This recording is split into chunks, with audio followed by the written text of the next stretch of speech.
मुझसे जुड़ने के लिए आप सभी को दिल से धन्यवाद दोस्तों।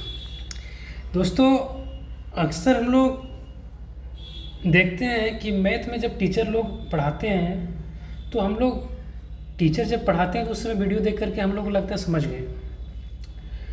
और टीचर लोग भी उतना लॉजिक से नहीं बताते, इसलिए नहीं बताते क्योंकि उन लोग का अंदर प्रेशर रहता है कि सिलेबस को हम लोग जल्द से जल्द ख़त्म करें, और हम लोग उसके पीछे गहराई को समझने की कोशिश भी नहीं करते हैं।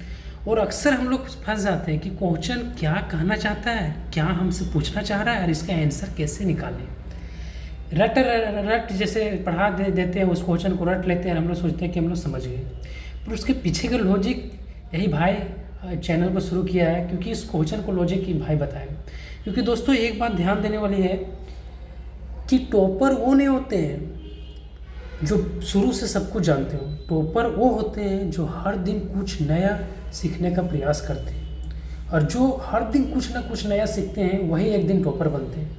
इसलिए दोस्तों इस क्वेश्चन को ध्यान से समझने की कोशिश करेंगे कि क्वेश्चन पूछ रहा है कि किसी वस्तु का अंकित मूल्य 8440 रुपया है, उसे 7440 रुपये में बेचा जाता है। यदि इससे 7% हानि होती है तो वस्तु को लागत से कितना प्रतिशत अधिक अंकित किया गया था। अब हम लोग सब जानते हैं कि जो अंकित मूल्य पर ही डिस्काउंट होता है, जानते हो ना, और लाभ और हानि जो होता है वो सीपी पर होता है, क्रय मूल्य, जिसमें तुम खरीदते हो। अब तुम लोग को दिमाग में एक क्वेश्चन आया होगा कि आखिर सर ये अंकित मूल्य पर ही डिस्काउंट क्यों होता है और सीपी पर ही क्यों लाभ और हानि होती है। तो देखो इसके पीछे एक लॉजिक समझाते, पूरा गहराई समझना। मान लो तुम एक दुकानदार हो, ठीक है, तुमने कहीं से 100 रुपया का एक कलम खरीदा, यानी सीपी हो गया तुम्हारा, और उसको अपना दुकान में आकर के इसको 500 टैग लगा दिया कि हम इसको बेचेंगे 500 में, ठीक है। हाँ, किसी कारण से तुम उसको 90 रुपये में ही बेच दिया, तो ये जो तुम्हारा 10 रुपये नुकसान हुआ किस में हुआ, एमपी में नहीं, जो 100 रुपये तुम पूंजी लगाया था ना उसमें ही 10 रुपये नुकसान हुआ। इसीलिए कभी भी लाभ और हानि जो होता है ना वो सीपी में होता है, और जो अंकित मूल्य पर डिस्काउंट होता है। क्योंकि अगर मान लो तुम 500, जैसे 100 पेन 500 रुपये में तुम दाम रखा, अब मान लो उसमें तुम 10% 50 रुपये छोड़ दे रहा है, तो तुम 100 रुपये में थोड़ी छोड़ रहा है भाई, तुम अंकित मूल्य पर छोड़ रहे हो। समझा? इस कॉन्सेप्ट को समझ गया भाई? समझ गया? अब इस देखो इस क्वेश्चन को समझो कि क्वेश्चन बोल रहा है कि किसी वस्तु का अंकित मूल्य 8440 रुपये है, उसे 7440 रुपये में बेचा जाता है। यदि इससे 700% हानि होती है। अब देखो सीपी जो होता है अपने आप में 100% होता है, क्योंकि कुछ भी सामान जो लाते हो तुम अपना दुकान में वो तो हमेशा 100% नहीं होता ना यार, जो तुम पूंजी लगाए हो तो 100% निकाल आएगा। अब मान लो इसमें 100% है, अब 100% में 7% तुम्हारा हानि हो गया। जब 7440 रुपये में बेचा है तब तो 7% हानि हुआ, नहीं 100 में से 7 घटाएंगे कितना बचेगा। देखो मेरे पास ना कोई डिजिटल बोर्ड है ना मेरे पास डिजिटल नॉलेज है, मैं सिर्फ आप लोगों को क्वेश्चन को समझा रहा हूँ, इसलिए मैं बहुत कम लिखूंगा दोस्तों, क्योंकि मेरा उद्देश्य एक ही है कि कंपटीशन की तैयारी करो। लिख के लिखना ही नहीं है, कैलकुलेशन भी इतना फास्ट करना है कि क्वेश्चन देखते साथ में मुँह जमाने ही आंसर आना चाहिए। इसलिए मैं कम लिखूंगा, तुम लोग मैनेज कर लेना। बट मैं समझाऊंगा पूरा, बहुत समय लूँगा, क्योंकि मैं जानता हूँ एक बार अगर मैं समझा दूँगा तो इस प्रकार से कई क्वेश्चन आ जाएंगे, तुम लोग बना लोगे और एग्जाम में देखते साथ में समझ जाओगे। क्योंकि समझ जब जाओगे तुम, अगर मैं तुमको बोलूँगा कि भाई दिल्ली से जाना है कानपुर, तो दिल्ली से जाना है कानपुर, तो उसका मैं अगर रास्ता अगर सॉलिड बता दूंगा तो तुम कहीं से भी अगर मान लो इधर घुमा देंगे उधर घुमा देंगे, जब तुम गए हो रास्ता में कानपुर गए हो तो किसी न किसी तरह तुम पहुंच जाओगे। उसी तरह होता है, अगर तुम कंसेप्ट अगर क्वेश्चन का लॉजिक अगर तुम समझ जाओगे ना भाई, तो ऑटोमेटिक तुम सब बना लोगे। तो देखो क्वेश्चन में क्या था, 7440 रुपये में बेचा है, 7% हानि की 1% का मान कितना हो गया, जैसे 93% में ही बेचे 7440 रुपये, यानी 1% का दाम कितना हो गया। अब 1% का देखो, 1% का दाम हो गया यानी कि 7440 बट्टा 93। अब देखो अब इसको काटना इस तरह से काटना नहीं है कि टाइम लग जाए, डायरेक्ट एक पल के लिए जीरो जो है ना इसको भूल जाओ। अब देखो अब सोचो ये जो ऊपर 4 है, जीरो के पहले 4, वो सोचो 3 के पहाड़ों में कब आता है, मतलब अनुमान लगाओ कि 3 के पहाड़ों में, नहीं भैया भैया भैया भैया भैया, हाँ 3 8 24 8। अब चेक करो, मतलब एग्जैक्ट चेक करो कि मतलब सोच करके कल्पना करके कि आने 8, यानी कि सोचो अगर मान लो यहाँ 93 को मान लो 90, अब देखो 90 को 90 मान लो, अब 90 में एक जीरो आता है, जीरो के भी भूल जाओ। अच्छा चलो तुम लोग के लिए शुरू है इसलिए तुम लोग नहीं समझ पाओगे, इसलिए एक बार के लिए 93 को ही 90 मान लो, ठीक है।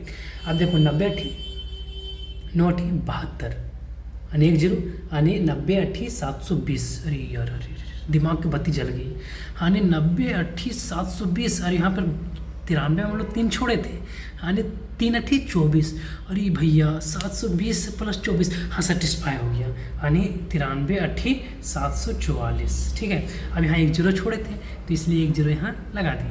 अब देखो ये 1% का वैल्यू कितना आ गया 80, यानी 100%। 80 पे हमेशा 100% होती है, इसलिए 100% का वैल्यू कितना हो गया दोस्त, कितना हो गया 8000 रुपये, ठीक है। 8000 रुपये हो गए ना भाई। अब देखो मैं पहले बोल दिया भाई मेरे पास डिजिटल बोर्ड नहीं, थोड़ा एडजस्ट करना होगा। तो 100% का दाम कितना हो गया 8000 रुपये, ठीक है। अब देखो अब क्वेश्चन क्या पूछ रहा है, क्यों CP 8000 हो गया, ध्यान में रखना क्योंकि मैं लिखा नहीं है भाई, इसे दिमाग में रखना। तो वस्तु को लागत से कितना प्रतिशत अधिक अंकित किया गया था, समझा। वस्तु का लागत जो यानी कि 8000 रुपये था, वस्तु की लागत 8000 रुपये, वस्तु का लागत कितना था भाई, वस्तु का लागत जो था वो 8000 रुपये था, ठीक है। और इसका कितना ज़्यादा अंकित किया गया था, यानी कि 8000 के समान 8440 रुपये में मतलब अंकित किया गया था। वही जो मैं उदाहरण दिया था ना कि 100 का पेन 500 अंकित कर दिया तो वो अंकित होता है, MRP होता है। तो 8000 के समान 8440 यानी कितना ज़्यादा अधिक किया गया है, तो 440, ठीक है। समझ में आ रहा है भाई, नहीं समझा। अरे भैया मैं बोला ना कि 100, मान लो तुम 100 रुपये कोई पेन लिया तो अपना दुकान आया और उसको 100 का जो पेन लिया उसको 500 रुपये लग दिया, वही MRP हो गया। तो वही चीज़ मैं बता रहा हूँ कि 8000 के समान 8440 रुपये अंकित किया गया था। तो 8000 के समान 8440 यानी कितना ज़्यादा, तो 440 रुपये ज़्यादा। तो 440 रुपये यानी ये हमेशा जो CP होता है 100% में निकाला जाता है, यानी कि 8000 के समान जो है वो 440 रुपये ज़्यादा अंकित किया गया था। तो यानी कि 100% का वैल्यू, 100% का वैल्यू देखो आप। अब देखो इसको काटो, अब यहाँ देखो 3 जीरो नीचे और ऊपर 3 जीरो, यानी 1 3 जीरो, ये 3 जीरो 3 जीरो कट गया, ऊपर 3 जीरो और नीचे 3 जीरो कट गया। अब देखो ये 44 जो है उसको 8 से, ऐसा नहीं कि कंपटीशन के लड़का होगा, ऐसा नहीं कि 44 को तुम पहले 4 से यार 8 को 4 से काटे, 8 दूनी 4 दूनी 8 और 11 चौके 44, इस तरह नहीं, इस तरह से करना ही नहीं है। भूल जाओ बचपन में क्या कर रहा था, कैसे पढ़ाए, भूल जाओ भाई। बचपन में कैसे टीचर लोग पढ़ाए भूल जाओ, खुद से कल्पना करो, खुद से डेवलप करो दिमाग को। अब देखो 8 को डायरेक्ट, जो 44 है उसको डायरेक्ट 8 से भागा दो, 8 5 40, बचा 4 तो नहीं भागा जाएगा, पॉइंट 1 जीरो कट गया, 5 यानी 5.5% इसका आंसर होगा दोस्तों। इसलिए बोलते दोस्त कि देखो थोड़ा अगर देखो क्वेश्चन को गहराई तक अगर समझोगे दोस्त, थोड़ा समय देना होगा। मगर मैं जानता हूँ कि 8-10 मिनट का जो वीडियो हुआ ना, वो एक बार जब तुम देख लिए हो ना, तो इसके बाद तुम इस क्वेश्चन के पीछे यानी लॉजिक जो है CP MP वाला, ये तो कभी जीवन में नहीं भूलोगे। क्योंकि उदाहरण के सहित इतना अच्छा एग्जाम्पल मैं दिया हूँ कि जीवन में, क्योंकि खुद पर जब कल्पना आती है ना, खुद पर जब कुछ रिसर्च किया जाता है तो दिमाग में बैठ जाता है।